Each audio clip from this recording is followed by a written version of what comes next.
Apakah kita membantah dengan cerdas, ataukah kita membantah dengan kritis? Kita analisis, kita kategori, kita jelaskan rincian kesalahannya, atau kita mengajukan counter argumen, atau hanya kontradiksi saja yang kita tunjukkan, atau sebenarnya kita menyikapi hal-hal yang tidak esensial, suaranya, sikapnya, dan lain sebagainya, responding the tone, atau kita serang orangnya, atau kita beri dia julukan-julukan yang jelek, julukan-julukan yang menjatuhkan.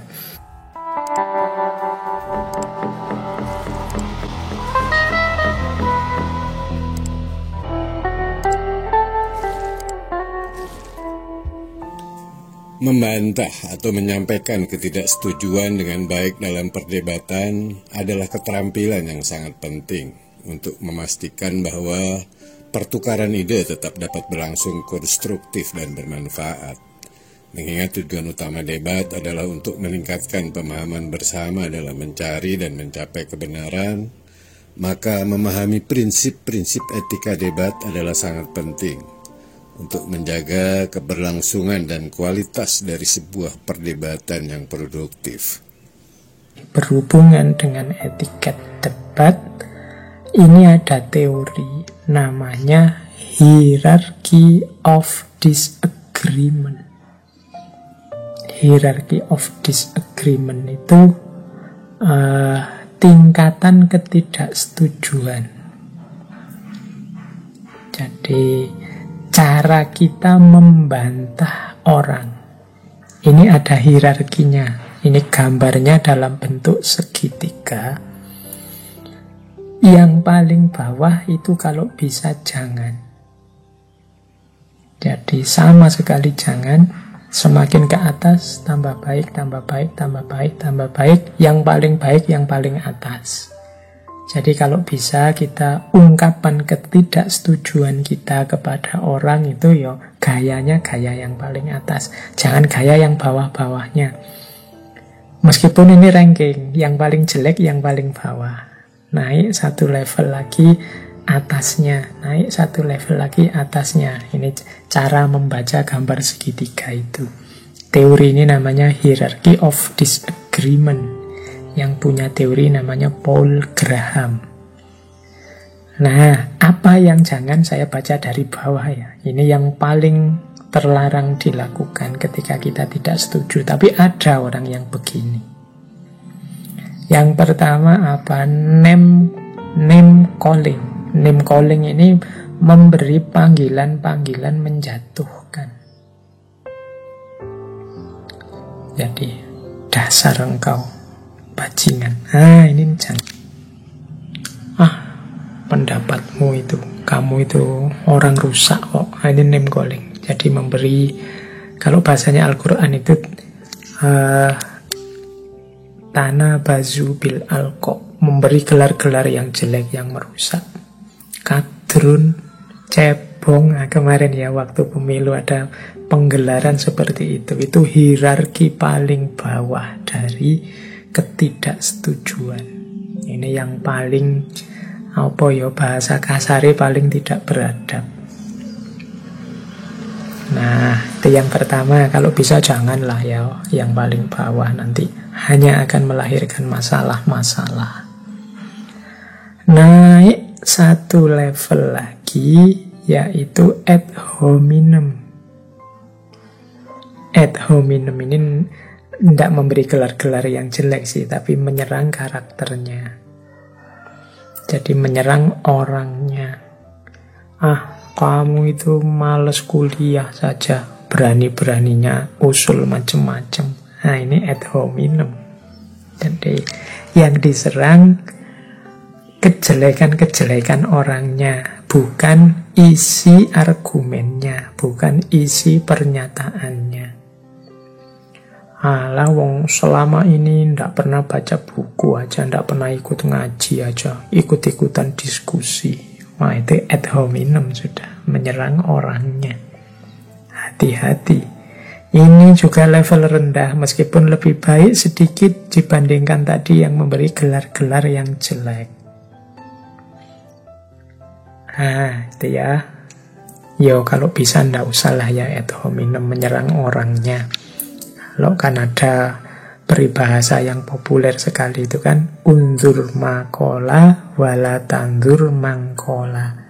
Lihatlah apa yang diomongkan, jangan melihat siapa yang bicara. Coba, siapa tahu isinya berkualitas. Meskipun masih anak SD, siapa tahu pikirannya tidak terduga. Meskipun tidak pernah sekolah, siapa tahu ada kebijaksanaan tersembunyi. Jangan ad hominem. Terus, ini jelek. Naik satu level lagi, level 3 dari bawah, yaitu responding to tune. Nah, kalau ini yang ditanggapi tune-nya, bukan substansi argumennya. Tune itu kalau suara ya mungkin intonasinya. Kalau tulisan itu mungkin ya hanya kembang-kembangannya. Itu responding to tune. Misalnya, saya tidak setuju pendapatmu, kamu kalau ngomong kasar begitu. Nah, ini responding to tune. Tidak memperhatikan isi yang diomongkan, tapi cara ngomongnya. Ya memang harusnya kita menyampaikan sesuatu itu dengan baik, tapi ada orang-orang tertentu yang wataknya memang begitu. Disuruh lemah lembut tidak bisa. Gayanya memang begitu. Maka kalau memang kita harus berhadapan dengan orang semacam ini, ya kalau bisa tidak kita tanggapi di level tune-nya saja. Ya, kita tanggapi isi argumentasinya. Jadi tidak sekedar karakternya, tidak sekedar intonasinya, tidak sekedar gayanya. Tapi ada memang orang yang menanggapi aspek tune-nya. Masih lebih baik daripada yang ad hominem atau name calling. Ini level 3 dari bawah. Nah, 3 kritik yang bawah ini sebenarnya tidak substantif. Ada yang lebih baik dari itu. Yaitu apa? Contradiction. Contradiction itu kontradiksi. Cara membantah dengan cara menyebut kontradiksinya. Misalnya orang menyatakan bahwa orang Jawa itu lembut-lembut. Nah, terus kita sungguh, lah dia Jawa, tapi kok tidak lembut? Nah, ini strategi disagreement, tidak setuju dengan memberi contoh kontradiksinya. Jadi state the opposing case, tapi tidak dijelaskan buktinya. Pokoknya ditunjukkan kasus yang berbeda saja, itu kontradiksi namanya.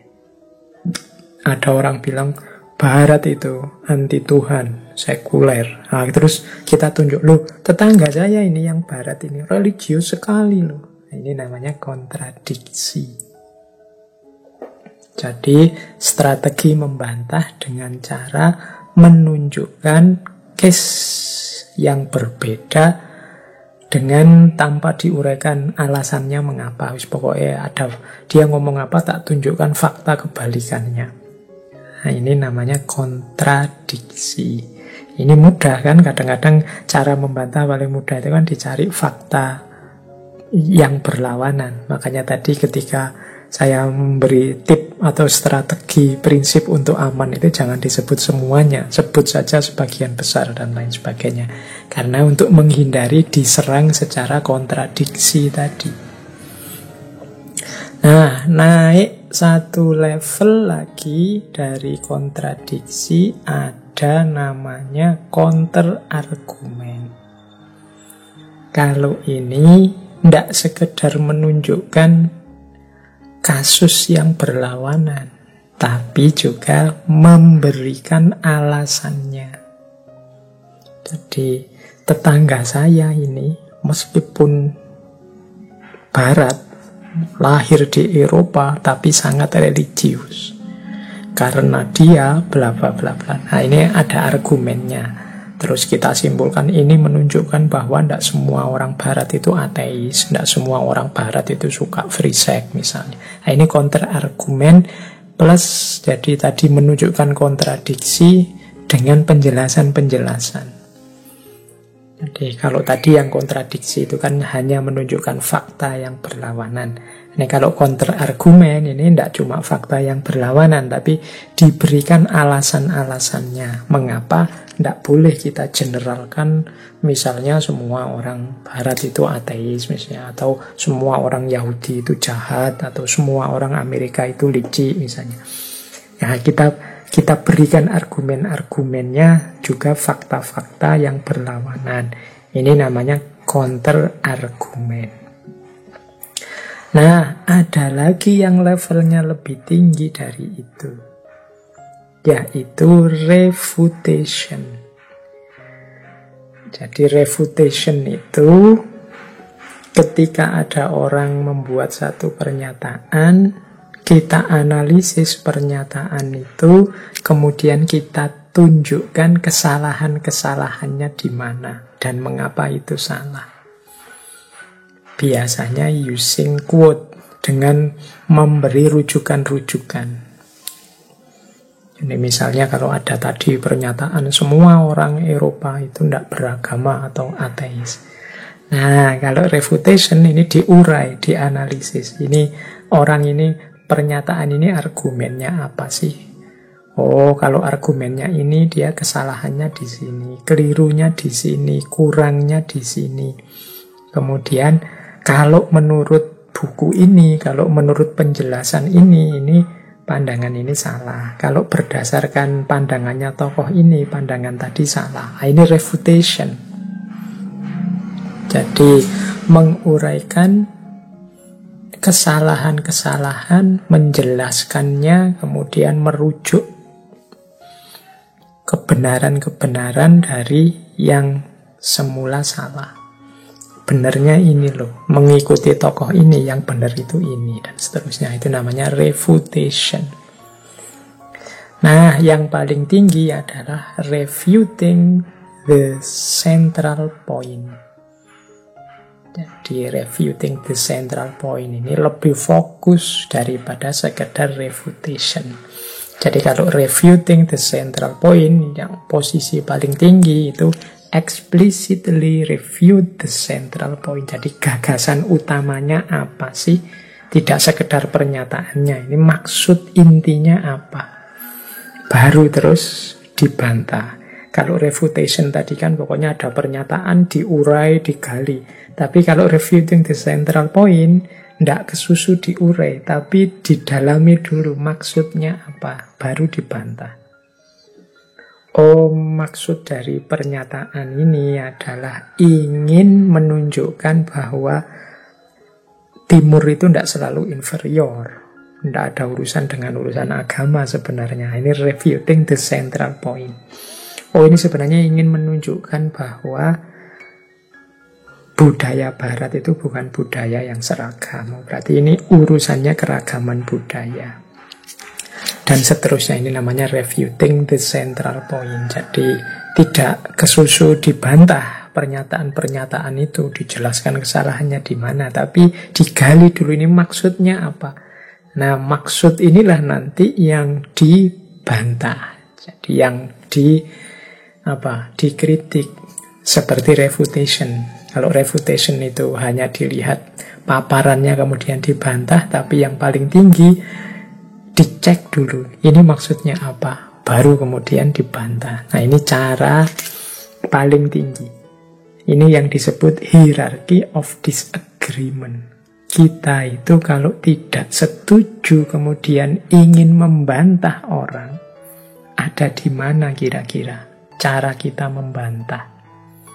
Apakah kita membantah dengan cerdas seperti refuting the central point, ataukah kita membantah dengan kritis seperti refutation? Kita analisis, kita kategori, kita jelaskan rincian kesalahannya, atau kita mengajukan counter argumen, atau hanya kontradiksi saja yang kita tunjukkan, atau sebenarnya kita menyikapi hal-hal yang tidak esensial, suaranya, sikapnya, dan lain sebagainya, responding the tone.